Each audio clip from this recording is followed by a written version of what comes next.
하나님 말씀 마태복음 16장 13절에서 20절 말씀. 마태복음 16장 13절에서 20절 말씀 찾았으면 아멘. 한 목소리로 읽겠습니다. 시작. 예수께서 빌립보 가이사랴 지방에 이르러 제자들에게 물어 이르시되 사람들이 인자를 누구나 하느냐. 이르되 더러는 세례 요한, 더러는 엘리야, 어떤 이는 에레미야나 선지자 중에 하나라 하나이다. 이르시되 너희는 나를 누구라 하느냐. 시몬 베드로가 대답하여 이르되 주는 그리스도시요 살아계신 하나님의 아들이시니이다. 예수께서 대답하여 이르시되 바요나 시몬아 내가 복이 있도다. 이를 내게 알게 한 이는 혈육이 아니요 하늘에 계신 내 아버지시니라. 또 내가 내게 이르노니 너는 베드로라. 내가 이 반석 위에 내 교회를 세우리니 음부의 권세가 이기지 못하리라. 내가 천국 열쇠를 내게 주리니 내가 땅에서 무엇이든지 매면 하늘에서도 매일 것이요 내가 땅에서 무엇이든지 풀면 하늘에서도 풀리리라 하시고, 이에 제자들에게 경고하사 자기가 그리스도인 것을 아무에게도 이르지 말라 하시니라. 한번 따라서 합시다. 교회가 교회되어지는 원리. 한 번만 더요. 교회가 교회되어지는 영성. 이 땅을 살아가는 모든 사람들은 선택의 여지 없이 공동체에 속하여 공동체의 일원으로 살아갑니다. 국가 공동체, 직장 공동체, 학교 공동체, 사회 공동체, 취미 공동체, 가정 공동체, 교회 공동체, 많은 공동체에 속해서 살아갑니다. 그 많은 공동체 가운데 하나님이 세우신 두 가지의 공동체가 있습니다. 하나는 가정이고 하나는 교회입니다. 구약 성경을 시작하면서 하나님께서 제일 먼저 가정을 선물로 주셨고, 신약 성경을 시작하면서 교회를 선물로 주셨습니다.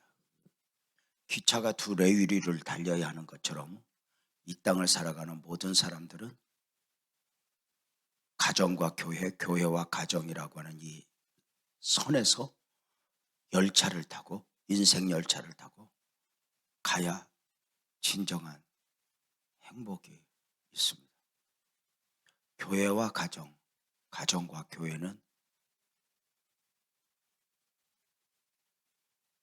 누구에게 진정한 가치일까? 이 교회와 가정, 가정과 교회의 필요에 대해서 우리가 인식하기 위해서 우리가 먼저 알아야 할 것은 나는 누구인가? 이리 오세요. 이리. 좀 영 쓸쓸한 것 같아서. 짝지는 맞지? 그럼 됐어. 자, 교회와 가정, 가정과 교회의 존재 이유를 알기 위해서는 먼저 누구를 알아야 하느냐? 우리 사람을 알아야 돼. 나는 누구인가를 알아야 돼. 나는 누구인가를 알지 못하면 교회와 가정의 존재 이유를 정확하게 정의할 수가 없어요.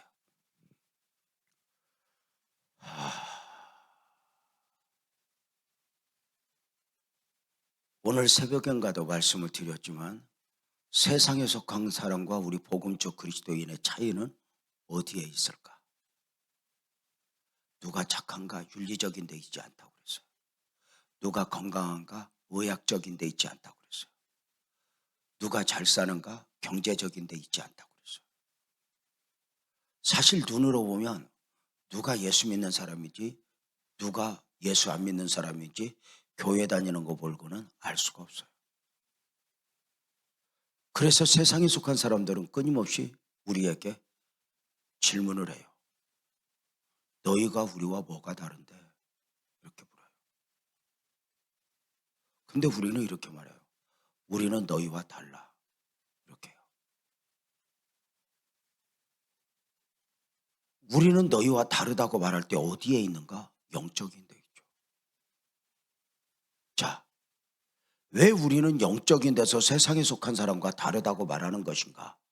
이것을 우리가 먼저 공부를 해야 되는데, 처음 하나님께서 사람을 어떻게 창조하셨는가? 창세기 1장 26절에 보면은 하나님이 우리의 형상을 따라 우리의 모양대로 사람을 창조할 계획을 세우세요. 한 번만 따라서 해보세요. 우리의 형상을 따라. 이 말을 이렇게 우리 말로 다 이해할 수는 없지만 분명한 것은 우리의 형상을 따라, 이 말은 본질적인 거예요. 그래서 영이신 하나님이 영적 존재로 사람을 지으실 계획을 세워요. 무슨 말인가 이해가 되죠? 그러니까 영이신 하나님이 영적 존재로 사람을 지으실 계획을 세우는데 그 이유가 뭐냐? 따라서 봐요. 우리의 모양대로. 하나님께서 우리의 모양대로 사람을 지으신다는 말은 무슨 말이냐면, 잘 봐요. 내 손의 모양으로 장갑을 만드는 건 내 손을 담기 위함이에요. 내 발의 모양으로 신발을 만드는 것은 내 발을 담기 위함이에요. 내 몸의 모양으로 옷을 만드는 것은 내 몸을 담기 위함이에요. 하나님의 형상대로 영이신 하나님이 영적 존재로 사람을 지으실 섭리 가운데 당신의 모양대로 우리를 지으시겠다는 것은 우리 안에, 우리 삶에 거하시겠다는 거예요. 담겨지겠다는 거예요. 이것을 수준 있게 표현하면 임마누엘 이렇게 말해요. 하나님이 우리와 함께 계시다. 그러니까 하나님은, 영이신 하나님이 영적 존재로 사람을 창조하신 이유는 우리 안에 거하사 우리와 함께 하시기 위하여 사람을 지으신 거예요. 이 섭리 가운데 하나님은 그 사람을 어떻게 지으셨냐? 창세기 1장 28절에 보면은 하나님이 흙으로 사람을 지으시고, 다시 따라서 봐요. 흙으로 마네킹을 지으시고. 이봐, 꼴같지 않아서 대답을 않잖아. 마네킹을 지었다, 진흙덩어리를 만들었다가 아니라 사람을 만들었다 그래요. 누구? 이런 사람. 처음 사람 아담을 만들었어요. 그리고 그 코에 생기를 후 불어넣으니 이 사람이 무엇이 되었다? 이렇게 말해요. 따라서 봐요. 사람이 생명이 되니라. 사람이 생명이 되었다는 말은 무슨 말일까? 따라서 봐요. 생명. 생명을 거꾸로 하면 뭐지? 잘 봐요. 사람을 영생하는 영적 존재로 만들었다는 거예요. 그러니까 생기를 불어넣어 보여주는 육적 생명 안에 믿음으로, 은혜로 이해할 수 있는 영적 생명을 담아줬다는 거예요. 이게 창조의, 이걸 창조의 원형이라 이렇게 이야기해요. 신학적으로. 그러니까 처음 사람이 어떻게 만들어? 그러면 상식적으로 이렇게 물어볼까? 잘 봐봐요. 하나님이 사람을 만들어서 그 코에 생기를 호흡 불어넣기 전에 그 사람이 호흡을 했을까 안 했을까? 잘 봐봐요. 우리는 늘 우리식으로 접근해요. 우리의 사고를 가지고. 근데 아니요. 호랑이 생기 불어넣지 않아도, 사자 생기 불어넣지 않아도 다 호흡해요. 하나님이 마네킹을 지으시고 진흙덩어리를 지어서 생명을 불어넣은 육적 생명을 말하는 게 아니에요. 이미 하나님은 육적 생명, 사람을 지으시고 그 코에 생기를 불어넣으시니 이 사람이 뭐가 됐다? 생명, 영생하는 영적 존재가 되었다는 것이니 보여지는 육적 생명 안에 보이지 않는 영적 생명을 담아주셨다는 거예요. 자, 여기까지는 이해가 되죠? 자, 이해를 한다고 해야 다가 진도가 다가. 근데 여기까지 이제 말씀을 드리면서 하나님께서 이 창조의 원형, 처음 사람은 보여지는 육적 생명 안에 보이지 않는 영적 생명을 담았으니 목적이 뭐냐? 하나님이, 영이신 하나님이 영적 존재로 사람을 지으사 함께 거하시고 이들을 통해서 예배 받으시고 영광을 받으시고 임마누엘 하시기 위하여 이렇게 지으셨다. 이걸 이렇게 정리를 해요.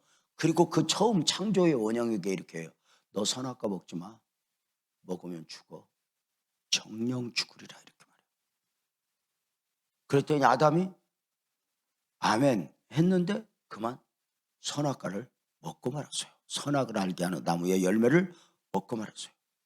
그러니까 말씀대로 돼야 돼, 안 돼야 돼? 돼야죠. 그러면 선악과를 먹자마자 아담이 죽었다 안 죽었다? 죽었다.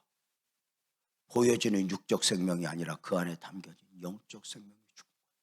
하나님과 교제해야 하고 하나님과 함께해야 되고 하나님과 거해야 하는 영적 생명이 죽은 거예요. 무슨 말인가 알아요? 그래서 아담은 선악과를 먹으면서 사망적 존재가 돼요. 그러니까 생기를 불어넣기 전에 사람과 생기를 불어넣고자 해서의 사람은 다른 점이 있다 없다? 없어요. 외형적으로는 똑같아요. 육적 생명 안에 담겨진 영적 생명의 변화니까. 그런데 선악과를 먹고 사망적 존재가 되었어요. 영적 생명이 죽었어요. 하나님과 단절되었어요. 그러니까 죽고 나서 죽기 전에 사람과 죽고 나서 차이가 달라진 게 있다 없다? 외형은 똑같아요. 근데 분명한 건 뭐냐? 너 선악과 먹으면 죽어 할 때 그 사망적 존재가 되었으니 영적 사망이에요. 하나님과 단절. 그래서 문제는 아담이 처음 사람 창조의 원형 아담이 아담 개인이 아니라 인류의 대표라는 거예요. 그래서 아담 안에서 죄를 짓고 예수 안에서 구원을 받는 거예요. 그러니까 아담 안에서를 우리가 믿음으로 받아야 예수 안에서도 믿음으로 우리가 받아지는 거예요. 이거 신비한 거다. 잘 들어봐. 이해가 가능할 거예요. 자, 그러면 봐봐요. 선악과를 먹고 이 땅을 살아가는 그 후에 모든 인류는 죄 가운데 태어나요. 죄인으로 태어나요. 그래서 모든 죄인은 죄를 지어서 죄인이 아니라 죄인이니까 죄를 지어요. 이해가 되죠? 그러면 죄인이니까 죄를 지어요. 그 죄와 사망적 존재인 인생을 구원하시기 위하여 하나님이 사람의 몸을 입고 오셔요. 그죠? 그분이 오셨던 목적대로 고난받으시고 죽으시고 부활하시고 승천하시면서 구속사역을 완성하시면서 예수님의 복음을 영접한 사람들에게는 뭐가 품어져요? 예수님을 믿고 영접한 사람에게는 이것이 거듭났다. born again. 그러니까 예수님을 믿고 영접했는데 내 안에 뭐가 담겨진 거예요? 다시 태어난 생명이 담겨진 거예요. 그러니까 아담 안에서 잃어버렸던 생명을 예수 안에서 우리가 품게 된 거죠. 굉장히 중요해요. 그러니까 따라서 봐요. 나는 예수님을 믿습니다. 더 크게 나는 예수님을 믿고 영접합니다. 그렇게 영접하면 내가 born again, 거듭나는 거란 말이에요. 이게 다시 태어나는 거라는 거예요. 굉장히 중요해요. 그죠? 이걸 born again. 그러니까 예수님을 믿고 영접했는데 예수 안에 있는 생명이 내 안에 왔다. 아담 안에서 잃어버렸던 생명을 예수 안에 생명을 품게 된 것이니 유명한 성경 구절을 하나 보고 싶은데 방송실 띄워줄 수 있을까? 방송실 사람 있으면 손 들어봐요. 오케이. 요한일서 5장 11절 12절 한번 띄워줘봐. 요한일서 여러분도 찾아도 좋을 거야. 요한일서 5장 11절 12절. 요한일서를 창세기의 옆에서 찾으면 어떡하자는 거예요. 요한계시록 앞에 있지. 요한일서 5장 11절 12절. 우리가 더 빠르다 방송실보다. 그치? 요한일서 5장 11절 12절 11절 한번 읽어봐요. 시작.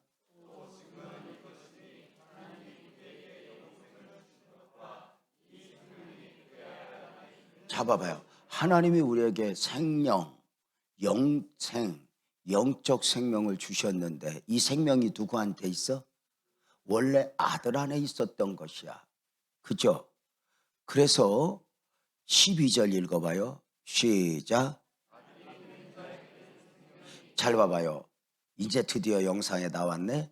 아들이 있는 자, 아들을 영접한 자에게는 뭐가 있고 아들이 없는 자에게는 뭐가 없다? 잡아봐. 두 사람이 길을 가는데 한 사람은 예수를 믿으면 뭐가 있고 생명이 있고 예수를 안 믿으면 생명이 없다. 이 생명은 보여주는 육적 생명, 영적 생명. 영적 생명. 이것이 차이죠. 이것은 믿음이요 은혜여야 알아요.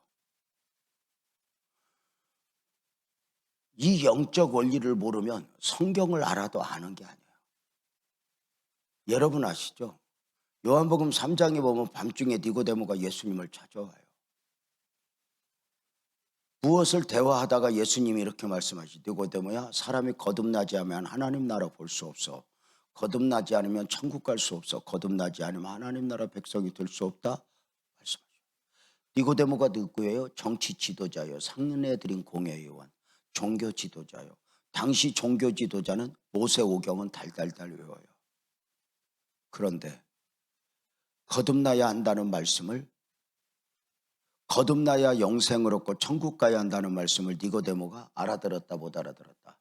알아들었다. 어떻게? 문자적으로. 2번 난다는 거예요. 그죠? 그래 니고데모가 물어요. 예수님, 내가 어릴 적 어미 뱃속에서 태어났는데 이 나이에 내가 어미 모태에 들어갔다 다시 나옵니까? 이렇게 물어요. 왜 이렇게 물었을까? 영적 원리를 모르니까. 2번 나야는 건 한 번은 육으로 한 번은 영으로요. 그래서 예수님 말씀하셔요. 아니야, 물과 성령으로 나는 거야. 더 헷갈려요. 왜죠? 영적 원리를 모르니까. 그게 뭐냐고요. 그러니까 예수님이 바람이 힘으로 불며 어디서 왔다 어디로 가는지 알지 못하듯이 성령으로 난 사람은 이러하니라. 그리고 걸음을 옮기시오. 니고데모가 예수님의 설명을 끝까지 알아들었다 못 알아들었다? 못 알아들었다. 니고데모가 예수님의 설명을 끝까지 못 알아들은 것은 예수님이 설명을 못한 거야. 니고데모의 영적 한계야. 니고데모의 영적 한계야. 오늘도 목사님이 이렇게 설교하는데 은혜가 좀 덜 되면 내가 못 오는 거예요. 자기들의 한계예요. 이걸 좀 명확한 선을 가지고 우리가 접근을 하면 좋겠어. 뭐 목사님이 못 온다느니 뭐 이렇게 접근하면 나쁜 거지. 참, 장로님 진짜 표정 밝아요. 너무 감사해요. 너무 감사해요. 참 장로님들 진지하고 참 고맙게 느껴지네요. 왜 그런지. 아, 진짜 그런 것 같아요. 자, 니고데모가 알아듣지 못했어요. 영적 원리를 모르니까. 그래서 거듭난다, 2번 난다는 얘기는 한 번은 영으로, 한 번은 육으로. 근데 그 2번째 날 때는 예수님을 믿고 영접함으로 내가 2번째 생명을 품는 거거든요. 그러니까 예수 믿는 사람, 그러니까 예수님을 품으니까 아들 안에 영적 생명이 있는데 아들을 영접한 자는 생명이 있고 아들을 영접하지 않은 자는 생명이 없다. 이렇게 말하는 거예요. 그러므로 세상에 속한 사람과 우리 복음적 그리스도인의 명확한 차이가 여기서 나요. 믿음 안에서 영적으로 이해가 가능하니 세상에 속한 사람은 몇 번 낳고 한 번. 보여지는 육적 생명만 가지고 살아요. 우리는 몇 번 낳고 2번. 그래서 보여지는 육적 생명 안에 영적 생명을 담고 살아가요. 그래서 우리는 너희와 달라. 이게 바로 영적인 데 있는 거예요. 그래서 세상에 속한 사람들은 보여지는 육적 생명만 있으니까 무엇만 만족하면 돼? 보여지는 육적 생명만 만족하면 돼. 근데 우리는 보여지는 육적 생명 안에 영적 생명을 담고 있으니까 육적 생명만 만족하면 돼. 영적 생명도 만족해야 돼. 그지. 그래서 우리가 교회도 나오고 이렇게 은혜도 받는 거야. 그지? 그러니까 세상에 속한 사람은 생명이 몇 개? 하나. 우리는 2개. 그러니까 세상에 사는 사람이 사는 게 힘들어. 우리가 사는 게 힘들어. 에? 우리가 사는 게 힘들다 그러면 안 돼. 어차피 인생은 힘든 거야. 그지? 근데 우리가 힘들다 그러면 예수 믿는 게 공고해져. 근데 우리가 사는 날 동안 얼마나 은혜를 누리는데. 자, 분명한 건 있어. 따라서 봐요. 육적 생명은 재미를 추구하고 영적 생명은 은혜를 추구한다. 그래서 우리는 은혜 받아야 살아. 그래서 성령 받아야 살아. 왜? 영적 존재니까. 그지? 세상에 속한 사람들은 무엇을 추구해? 재미를 추구해. 그죠? 근데 장로님, 우리끼리 하는 얘기지만 세상 사람이 재미를 추구하는데 부지하게 재밌었어. 그러면 가장 재밌는 게 뭐지? 교회까지 갔다 와야 돼. 아니요. 육적 쾌락은 교회까지 갔다 와야 돼. 은혜는 깨끗해. 그래서 우리는 먼저 영적 생명의 만족을 추구하는 거야. 자, 그래서 은혜 안에서 살면 영도 살고 육도 살아. 그런데 육만 재미를 추구하면 육도, 우선은 재밌는 것 같지만 영적으로도 죽고 회개하려면 쎄 빠진 고생을 해. 여기서 새카매져.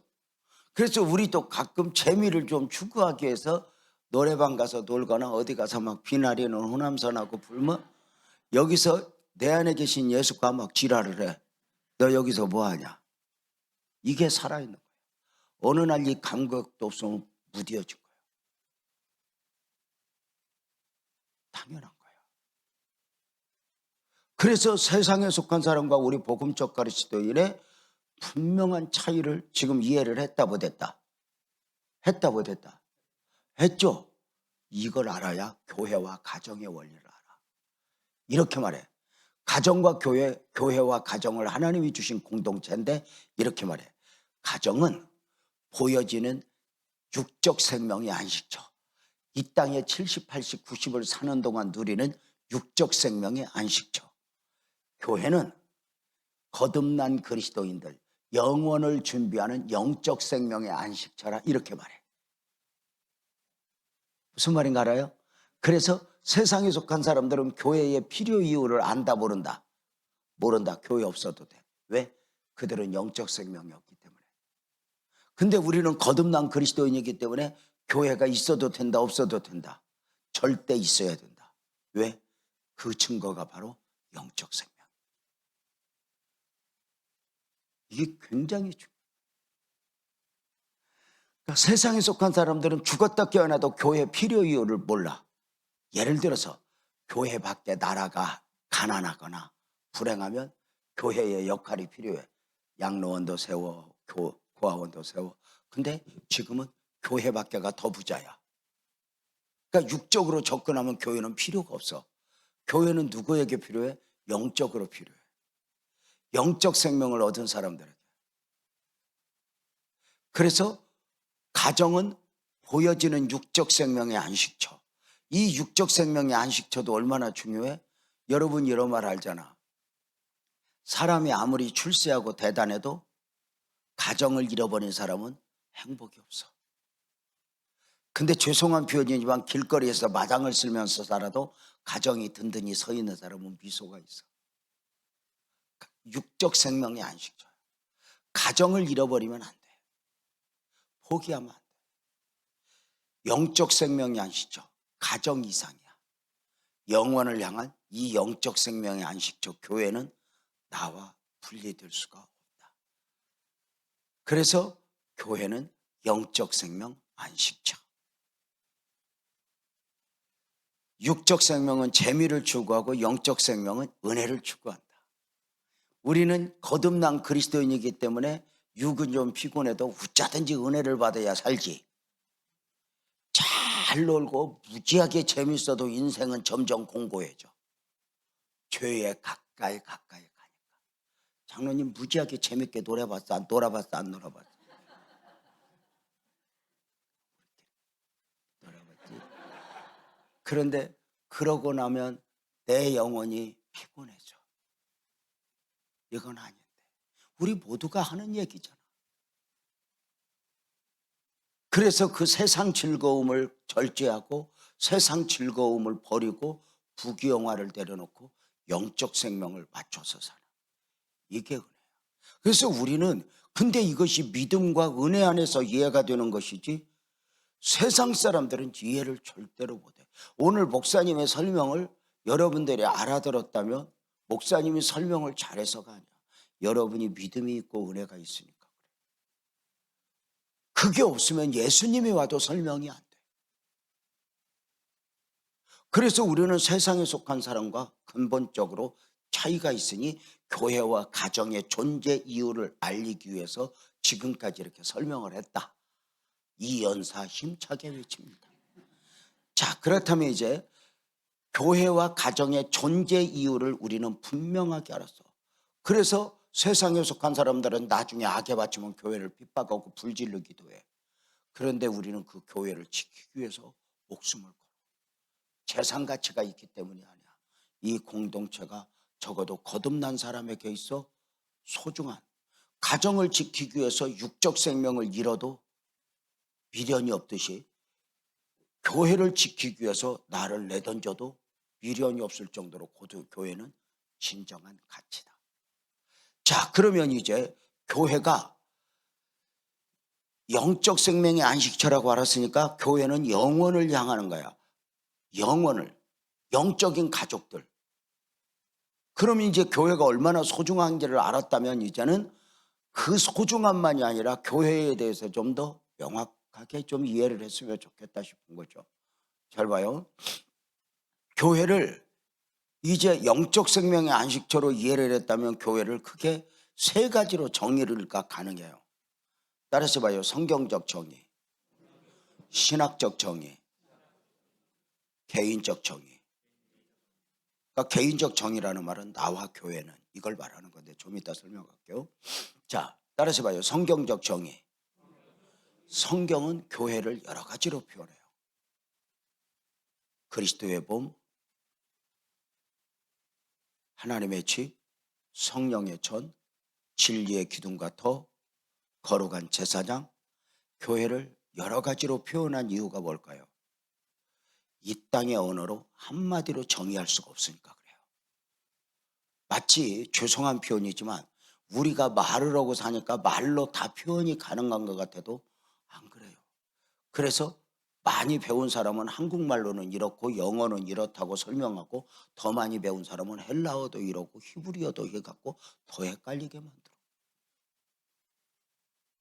제법 똑똑한 척하지만 아닌 거야. 잘 봐봐요. 그러니까 우리 언어로 모든 걸 설명할 수 있는 건 아니야. 그래서 마치 죄송하지만 시각장애우가 맹인이 코끼리 만져보고 설명하라면 전봇대 같아요, 담벼락 같아요, 한계가 있다. 우리가 교회를 다 설명할 수 있다? 없다. 그래서 성경은 다양한 언어로 다양한 방식으로 그리스도의 몸, 하나님의 집, 성령의 전, 진리의 기둥과 터 이렇게 다양하게 우리에게 설명을 하고 있어. 그런데 좀 더 이걸 이해하기 쉽게 교회가 뭐냐 이거야. 그래서 기독교 역사 가운데 오랫동안 이 성경에서 말하고 있는 교회를 신학적으로 정의를 해. 그래서 이 교회를 이제 두 번째로 성경적 정의가 그렇게 다양하다면 좀 더 정확하게 인간의 학문으로 정리한 이 교회가 뭐냐. 그래서 이 교회를 세 가지로 정의를 해서 말씀을 드릴게요. 신학적으로. 신학교 간 것 같이. 제가 이걸 목사님들한테 강의하면 너무 좋아해. 참 이거 대단한 거거든요. 자, 그러면 이 교회가 뭐냐? 신학적으로 제일 먼저 교회에서 제일 많이 들었던 게 바로 뭐냐면 따라서 해봐요. 에클레시아. 교회를 원어로 에클레시아라고 말하는데 이 뜻은 뭐냐면 구별된 사람들의 무리, 불러냄을 받은 사람들의 무리. 그러니까 세상에 속하였다가 세상에서 육적 생명만 소유했다가 예수님을 믿고 영접함으로 영적 생명을 얻은 사람들의 무리니까 구별된 사람들의 무리, 이게 에클레시아야. 그래서 교회는 진짜 교회는 이 예배당 건물보다는 이 모임 자체가 교회야. 이게 성경적 교회야. 그럼에도 불구하고 우리가 이걸 꼭 기억해야 돼. 그래서 너무 극단적으로 가는 사람들은 건물은 교회가 아닙니다 이렇게 말하는데 말은 맞지만 만약에 그렇게 간다면 간판을 고쳐야 돼. 청강교회 이렇게 말고 청강교회 예배당 이렇게 고쳐야 돼. 이게 정확한 거야. 근데 교회도 간판도 안 고치고 건물은 교회가 아닙니다 그러면 안 돼. 이 교회 건물도 소중하기 때문에 신학적으로 교회를 어떻게 정리했냐 이렇게 정리했어. 따라서 봐요. 가시적 교회, 불가시적 교회. 가시적 교회는 눈에 보이는 교회이니 건물, 불가시적 교회는 공동체 모임. 그래서 눈에 보이는 건물도 중요하지만 우리가 이 모임이 중요하기 때문에 이 건물이 중요한 거야. 우리가 건물 자체가 성경적 교회가 아니면 알아. 분명한 건 교회는 뭐냐? 에클레시아. 세상으로부터 구별된 사람들의 무리. 그래서 잘 봐봐요. 주님의 교회는 에클레시아 영성을 놓아버려서는 안 돼. 세상과 달라야 돼. 중요한 결정을 내리고 선택을 할 때도 세상과 달라야 돼. 어떤 문제를 바라보는 시각도 청와대와 국회와 우리 교회가 달라야지. 교회가 청와대와 국회가 바라보는 시각이 다 똑같아 버리면 교회가 아니야. 그래서 교회는 끊임없이 주님이 기뻐하시는 교회로 이 에클레시아 영성을 놓아버려서는 안 된다. 교회는 달라야 돼. 세상이 온통 미쳐도, 교회가 타락해도, 교회가 가장 큰 타락은 뭐야? 세상이 교회 안에 들어오는 거야. 근데 안타까운 게 뭐야? 세상이 교회 안에 들어왔는데 어느 날부터인가 교회가 세상을 밀어낼 힘이 없어. 세상이 교회가 세상을 밀어낼 힘이 없으면 마지막 때가 타락이 뭐냐? 그 세상의 논리와 교회가 타락해, 타협해.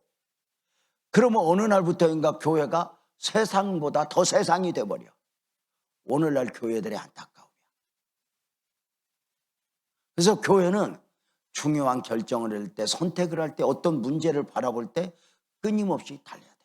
세상의 기준은 뭐냐?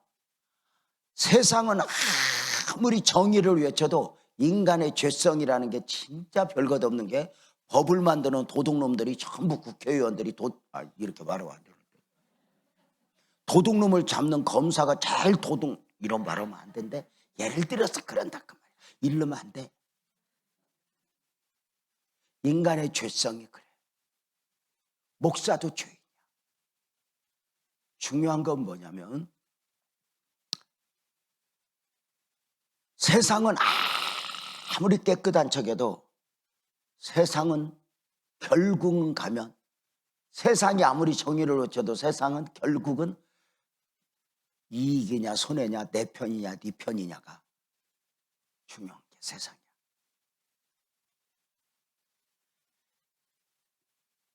신기해. 세상은, 세상의 논리는 이익이면, 내 편이면 끝나는 거야. 근데 교회는 그 세상의 방식과 다른 거야. 교회는 이익 집단이 아니야. 한 생명을 살리기 위해서 무엇인가 손해볼 수도 있어. 많은 거 내려놓을 수 있어.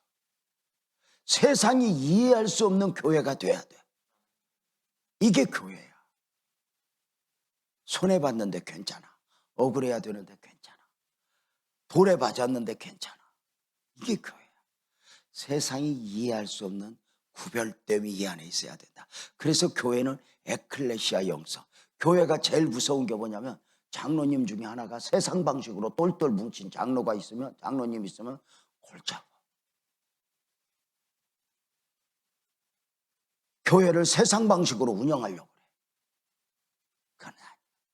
그래서 교회는 끊임없이 에클레시아 영성, 주님의 이름으로 불러냄을 받은 사람들 모임. 그래서 끊임없이 교회가 이 주님이 원하시는 교회로의 방향을 잘 잡고 살아가야 돼. 그래서 교회가 당회가 중요해. 그런데 진짜 당회가 쉽지 않거든. 저도 목회해보지만 당회가 어려워. 어떤 분이 그랬어. 목회가 힘든 게 아니라 당회가 힘들다. 당회가 얼마나 힘드냐면, 회 중에 제일 맛없는 회가 당회래. 아니 진짜. 근데 그럴 만도 한 게, 부족한 사람들이 장로나 목사라는 이름을 갖고 이 어려운 교회를 운영하다 보면 밑바닥이 드러날 수가 있는 거죠. 그래서 삼가 유념해야 될 게 있어. 집안 꼴이 잘 되려면 부모가 자식 걱정해야 돼. 자식이 부모 걱정해야 돼. 이해가 안 돼? 부모가 자식 걱정해야지. 근데 어느 날부터인가 자식이 부모 걱정해봐. 우리 어머니 아버지는 계속 살기는 할 건가? 저 싸우는 거 보면 오늘 밤 이혼할 것도 같고, 이런 걱정을 주면 되겠어 안 되겠어? 안 되지. 교회도 똑같아. 좋은 교회는 당회가 성도 걱정해야 돼. 성도가 당회 걱정해야 돼. 당회가 성도를 살펴야 돼. 그런데 시끄러운 교회의 특징은 있어. 당회만 모이면 온 성도가 긴장을 해. 오늘은 또 뭘 갖고 싸울 건가? 안 된다는 거죠. 당회의 영성이 교회의 영성. 그래서 당회가 그렇게 중요해요. 시끄러워지기 시작하면 이게 굉장히. 그래서 어떤 교회는 목사님이 부임해 갔는데 얼마나 말도 아닌 걸로 꼬투리를 잡고 회의하는데 미치고 볼딱 뛰고 말도 아닌 걸로 싸워서 하니까 목사님이 몇 년 시달려다가 죽을 것 같아서 기도했대. 하나님, 나 당회부가 무서워요. 그랬더니 하나님이 지혜를 주더래. 그래서 어느 날 회의하러 갈 때 녹음기를 갖고 들어갔대. 이렇게 말했대. 장로님들, 이제 세상이 달라져서 당회록을 기록으로만 안 남기고 오디오로 남겨야 돼요. 그래서 나중에 우리 교회 후손들이 몇 월 며칠 날 당회 어떻게 했는가 녹음을 해서 이렇게 남기겠다고. 그리고는 탁 누르고는 회의합시다 그랬더니 장로님들이 말이 없더리야. 그래서 목사님이 그날 밤에 일기를 썼대. 우리 장로님들은 하나님보다 녹음기를 더 무서워한다. 우리가 사람만 의식해도 삼가 두렵거든. 부부싸움을 해도 지혜로운 부부는 애들 안 들을 때 싸워. 우리가 얼마나 교회가 삼가 두렵고 떨립니다.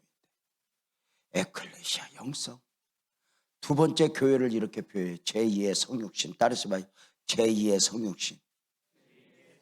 무슨 이야기냐면 말씀으로 계셨던 하나님이 육신을 입고 오셨던 목적대로 고난받으시고 죽으시고 부활하시고 승천하셨는데 다시 오실 약속과 함께 승천하시면서 이 땅에 보이는 몸을 하나 두고 가셨으니 그게 교회예요. 교회.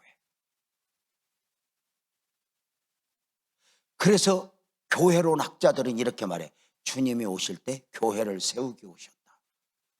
교회를 통해서 구원 역사 그 영역을 펼쳐가고 교회가 또 다른 교회를 낳고. 그래서 여기에 교회의 영광이 있어.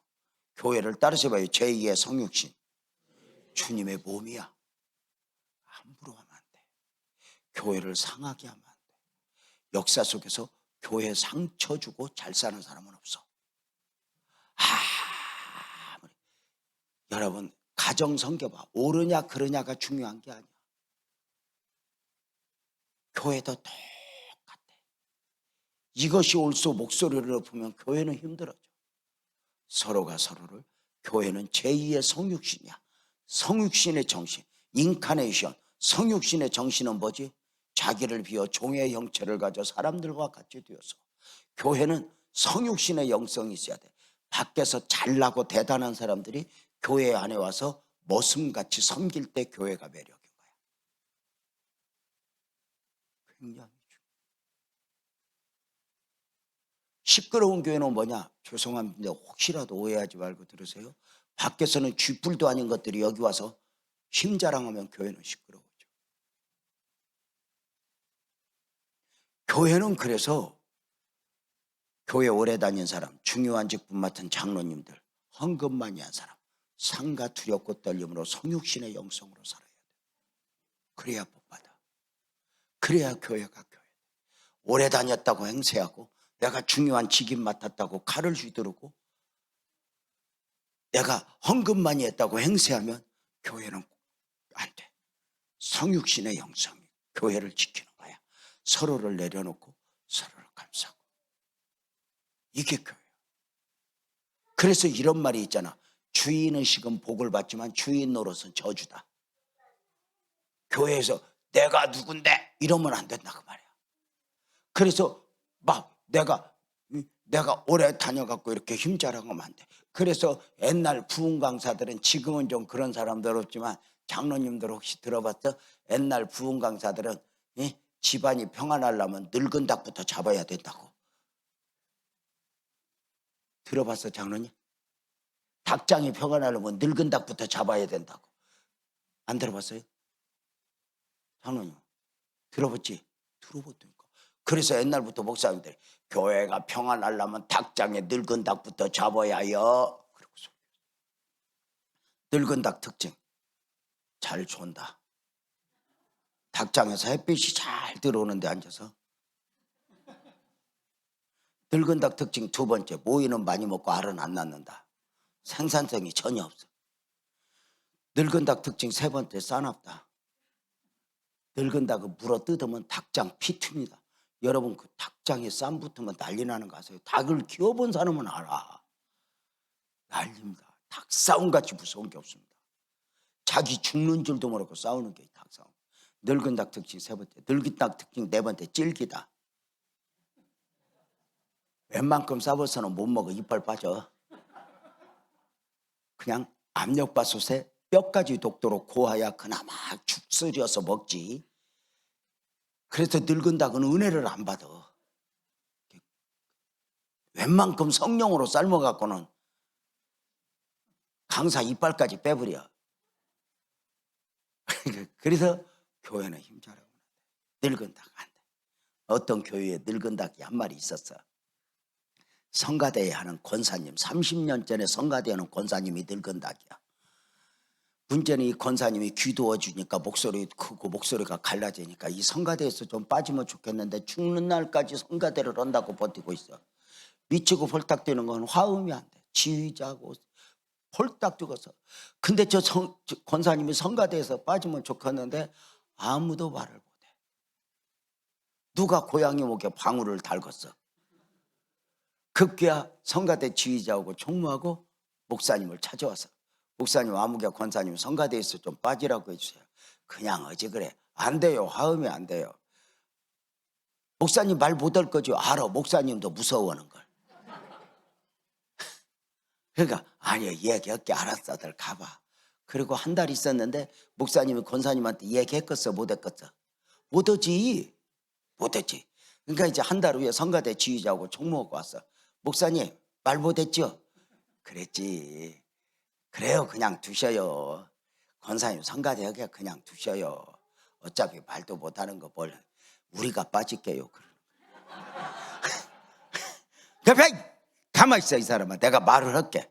아니 말 한다니까. 목사님이 권사님에게 말을 하고 3일 금식해. 이게 저주야. 목사가 성도들에게 평안하게 이렇게 할 수 있어야지. 우리 목사님은 나한테 함부로 못해요.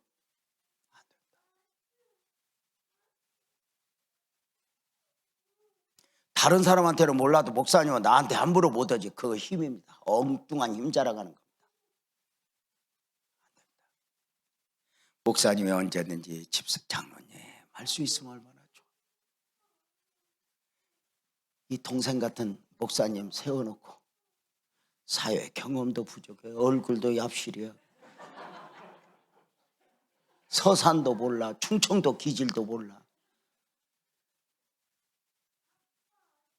내가 볼 때 얼굴이 그냥 빠진 게 아니야.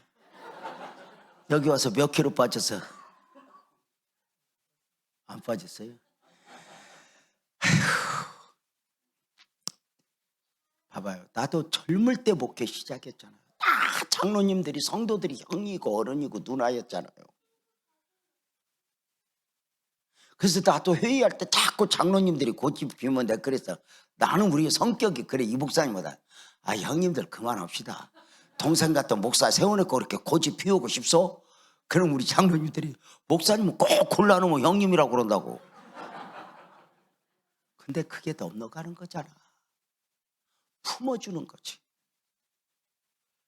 그래서 이제 목사님이 3일 금식을 하고 권사님 불러서 권사님, 목사님 왜요? 금식하셨어요? 왜? 목사님 하실 말씀 있어? 그래. 금식을 했던 바 기도했던 바 얘기하는 거. 권사님 성가대 그만하면 안 될까?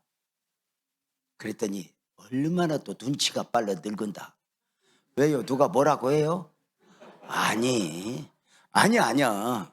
목사님 그년들이 모여서 속속거릴 때 내가 알아봤어. 내 얘기 하는 것 같더라고.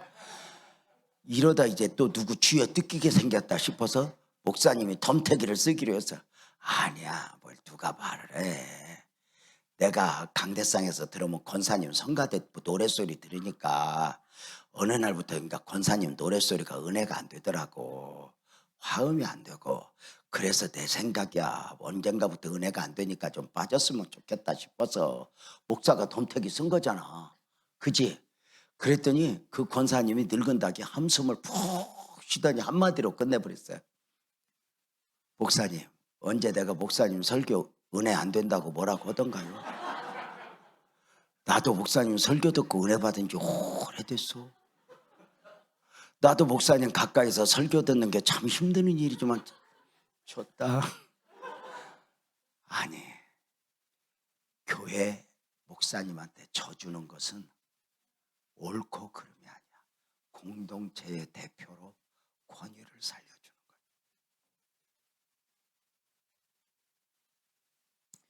권위를 살려주는 건 우리 스스로를 위한 거야. 이게 그래서 교회는 성육신의 영성. 밖에서 잘난 사람들이 다 내려놓고. 우리 교회도 보면 미안하지만 한양대 부총장 또는 뭐 학과장 나름대로 그쪽에서 뭐 지식인 되는 사람입니다. 그분들이 화장실 청소를 목사 설교 100번 하는 것보다 화장실 청소를 막 하는 걸 보고 성도들이 왜 이러세요 왜 이러세요. 젊은 애들이 가서 보니까 부총장님이 가서 청소하니까 왜 그러세요 왜 그러세요. 교회의 매력은 큰 소리 쳐서 어른이 아니야. 내려놓고 내려놓고 내려놓고 섬겨주고 성육신의 영성. 그래서 교회는 이런 영적인 맛이 있다. 신학적으로 교회를 어떻게 정의한다고 그랬지? 에클레시아 영성, 성육신의 영성, 세 번째가 영적 생명 공동체 이렇게 말해요.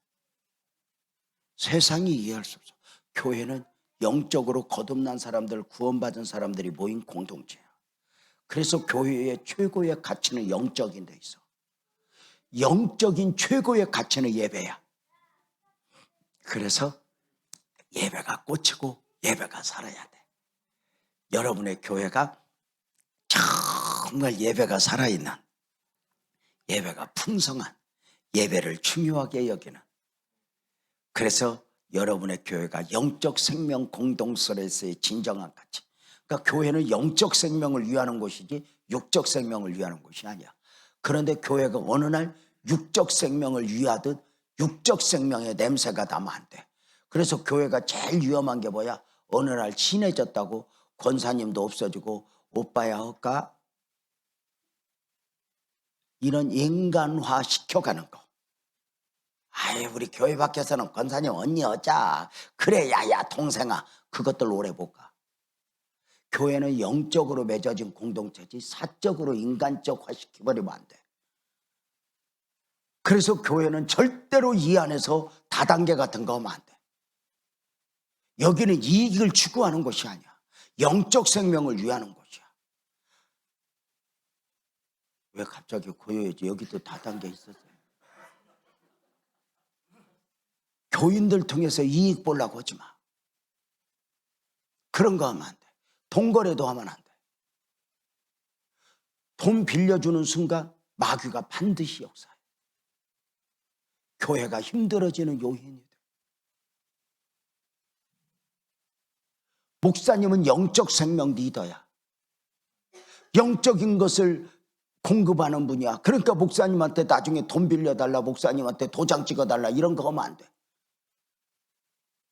목사는 육적인 걸 추구하면 함께 방향. 그러니까 목사 돈 가지고 가다가 멀쩡한 놈 하나도 없어. 그러니까 여기한테는 밥도 얻어먹지 마.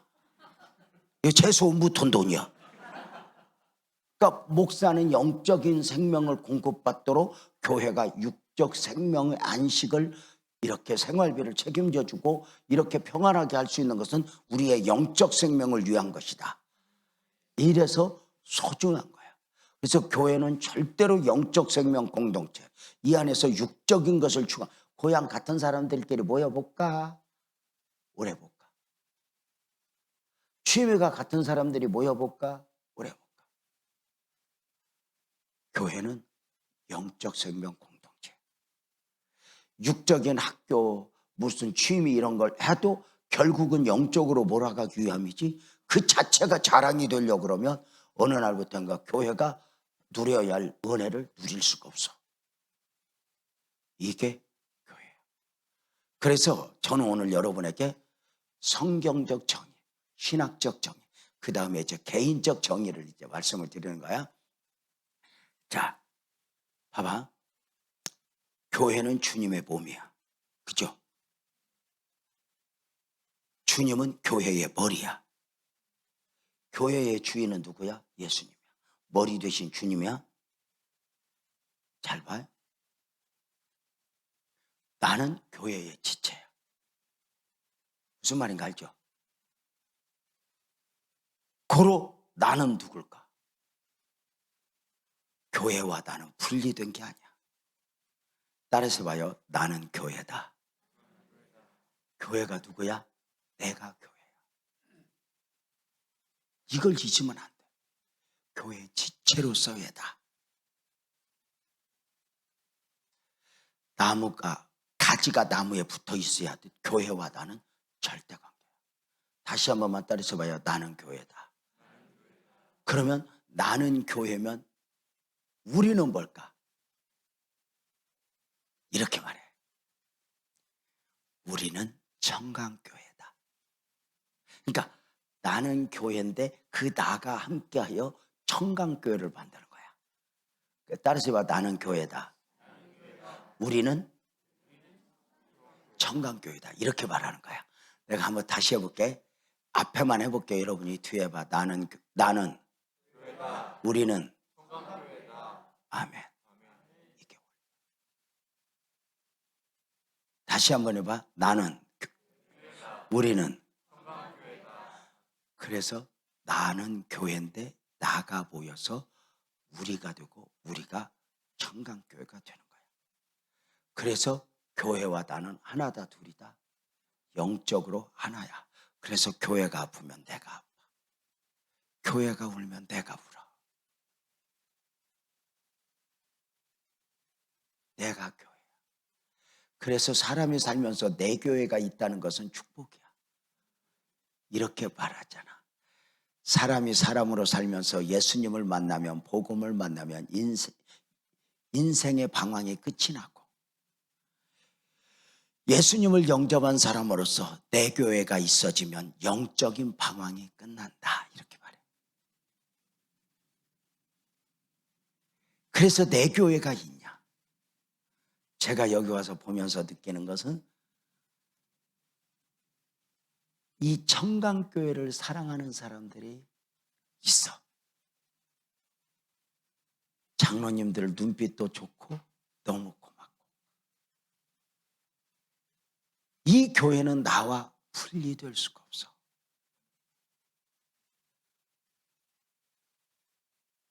다시 한번 해볼까? 나는 교회다. 다시 나는 우리는 아멘. 이걸 잊지 마. 그래서 나도 교회고 저도 교회야. 이쪽 섭리 아프면 함께 아파. 그치? 누군가 힘든 걸 성도를 붙잡아주고 위로해주고 살리고. 나는 교회고 우리는 청강교회로서 우리라고 하는 이 공동체를 잘 지켜내야 돼. 그래서 믿음의 선배들이 이 교회를 우리에게 여기까지 지켜준 것처럼 앞으로도 우리는 지금 저 다음 세대 저렇게 소중한 사람들이 함께 예배드리고 있는데 감동이잖아. 쟤네들 진짜 예수 믿는 거 힘들어요. 학교 가면요, 요즘에 교회 다니는 애들이 2명, 3명도 안 돼, 한 반에. 그 아이들 틈바구니에서 예수를 믿는다는 게 쉬워? 저런 청년들, 난 쟤네들 이뻐 죽겠어요. 왜냐면 직장 가면 아무도 교회 안 다녀, 혼자 다녀. 별종이라고 그래. 요즘에 우리나라가 미전도 종족이잖아. 그런데 그 안에서 믿음을 지킨다는 게 저렇게 청년들 저기 이렇게 이쁜 거야 나는 고맙고. 여러분이 뭐 살 만큼 살았으니까 뭐 그냥 살아도 돼. 그래서 이 교회는 꼭 잊지 마. 이 교회는 미래가 있는 교회로서 이 교회는 장로님 마음에 들면 안 돼.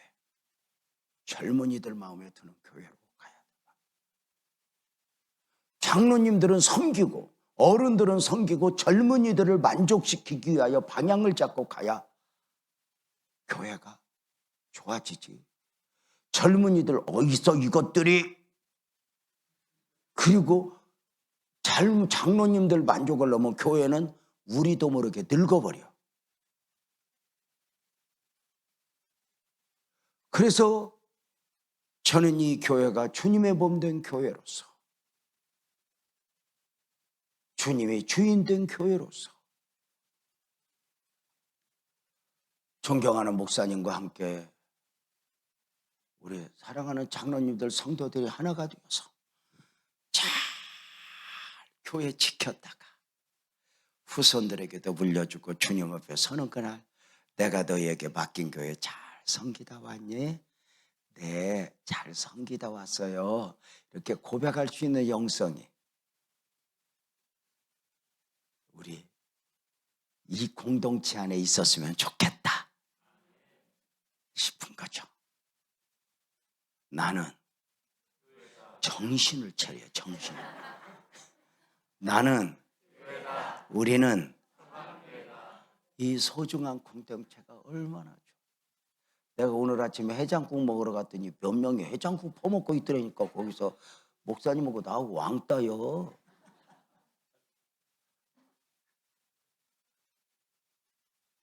근데 얼마나 그 모습이 좋아. 부모가 자식들 하나 되어 있으면 그렇게 보기가 좋듯이 목사 두뇌 성도들이 그렇게 함께 있어. 누군가 누구를 용서하고 덮어주고 안아주면 감동인 거죠. 주님의 용서와 은혜를 입은 우리로서 누가 와서 그래도 괜찮아. 청강교회는 모든 것을 품어줄 만큼 그런 교회로, 서산에 상처받은 젊은이들 영혼들, 내가 와보니까 서산에 소망이 있는 거야. 젊은이들이 많아. 근데 문제는 젊은이들이 많은 만큼 술집도 많아졌고, 상대적으로 그 옛날 서산 깨끗함이 없는 것 같아. 그 전에는 서산에 오면 뭔가 순박한 게 있었어. 지금은 아니고 이 무너져가는 도시에서 이 청강교회가 교회로서의 사명을 잘 감당하길 원하면서, 꼭 잊지 마.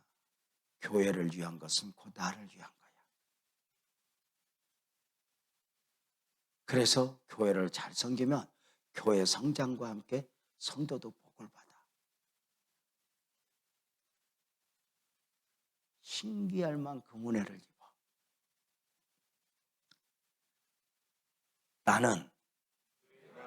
우리는 여러분의 교회가 주님의 소원을 이루어드리는 교회로 그렇게 가장 아름답고 소중하게 앞으로도 여러분의 교회가 정말 여기 오면 위로받고 힘없고 장로님들 얼굴 보면 평안해지고 그렇게 아름다운 교회에 있기를 축복하면서 여러분과 함께 했던 2박 3일 집회 끝. 박수로 연구.